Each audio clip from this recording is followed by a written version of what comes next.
Welcome to No Kids TV. আজ আমরা একটি ছোট উপহার তৈরি করব এবং তা অন্যদের জন্য দেব। এটি সদকা হবে। সদকা কিভাবে করা যায় আম্মু?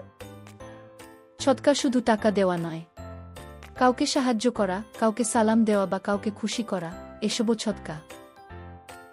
আমি কি আমার প্রতিবেশীকে একটি ফুল দিয়ে সদকা করতে পারি? অবশ্যই। এটি খুবই ভালো ধারণা। তোমরা দুজনেই একটি ছোট উপহার তৈরি করে তা অন্যদের জন্য রেখে দিতে পারো।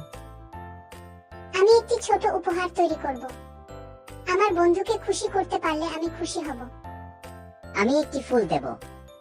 আমার প্রতিবেশীকে খুশি করতে চাই। আমরা কি একসঙ্গে উপহার তৈরি করব? হ্যাঁ, আমরা দুজনেই সবাইকে খুশি করতে চাই। ও, কি সুন্দর উপহার! তুমি খুব ভালো মেয়ে। ধন্যবাদ, আপনি খুশি হলে আমি খুশি। তোমরা দুজনেই আজ খুব ভালো কাজ করেছ।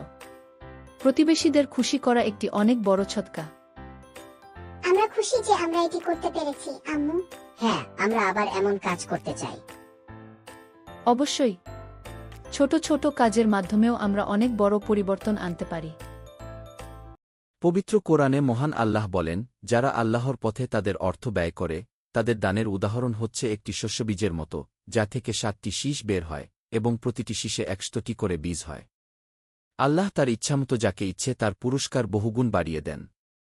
আল্লাহ বিস্তৃত এবং সর্বজ্ঞ। সূরা আল বাকারা।